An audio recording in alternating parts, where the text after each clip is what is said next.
Hello everybody, Amy here, your WiFiLife.com, day 29 of my 90-day video challenge, which means I'm a day away from being 1/3 of the way through 90 days, which is very exciting. And that's a bit of a shock really, because that means time's just been flying. I've been a month out of employment. Scary. Anyway, I've just pulled over in my car to go home, and my driving time is when I listen to books on Audible. And I am currently listening to a book that is just blowing me away every day. And our friends Greg and Fiona, hello, are, as they usually do, posting from all sorts of exotic locations all over the world. It's quite sickening. And they are currently on the west coast of America and were at Disneyland, or Disney World as it's known over there. And the book I'm reading at the moment is called How to Be More Like Walt, or How to Be Like Walt. It's by two people, Pat Williams and Jim, can't remember, I'll post a screenshot of the Audible screen, and it's just fascinating. Now, I for one don't want to imagine a world without Mickey Mouse, or imagine a world without Disney films, Disney musicals especially, big fan.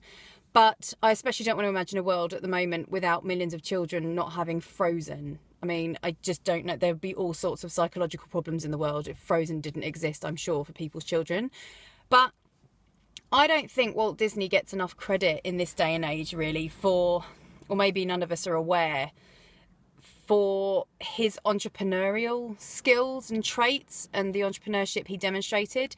You know, he lived in a generation where he didn't have Tony Robbins, he didn't have Robert Kiyosaki, he didn't have Tim Ferriss or any other financial entrepreneurial inspiration you might want to pick. Richard Branson didn't exist back then. They're all being born when Walt Disney was around.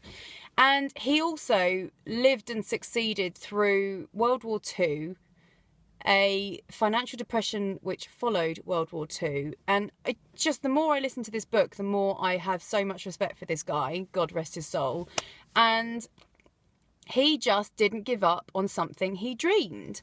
And, you know, I could quote all sorts of cheesy lines that exist as a result of his movies or his own quotes. But he really was the epitome of an entrepreneur that did not give up on something he believed in. And his parents constantly told him, go and get a proper job. And all he wanted to do was draw. He pretty much invented the notion of animation by seeing opportunities in new technology at the time. And we're talking like in the 20s and 30s, a long, long time ago, when electricity hadn't been around very long, let alone everything else that goes with it. And he got screwed over so many times. Mickey Mouse was drawn for the first time on a scrap of paper on a train journey back to Kansas, I think it was, where he was originally from, after his business partner completely shafted him, hired everybody out from under him to go in his own direction, assuming that Walt Disney would just go with him because he'd have no choice because he'd hired everybody else. And Walt Disney said no. And the cartoon that was a hit at the time was Oswald the Rabbit. And he took that. The guy just went in the opposite direction. And basically Walt Disney was left with absolutely nothing. And this is in the 20s or early 30s, I think it was. So he got on a train home with his wife to start again. And on that train journey home, he sketched out Mickey Mouse. And as they say, the rest is history. But, you know, just his persistence and the belief in his dream. He'd talked to a friend when he was in his early 20s about Disneyland. And he took his friend to a patch of land that he said would eventually be Disneyland. And it is. And said to his friend, you want to buy real estate in this area because it'll be worth a lot of money one day. And his friend didn't, and said it was the biggest mistake he ever made.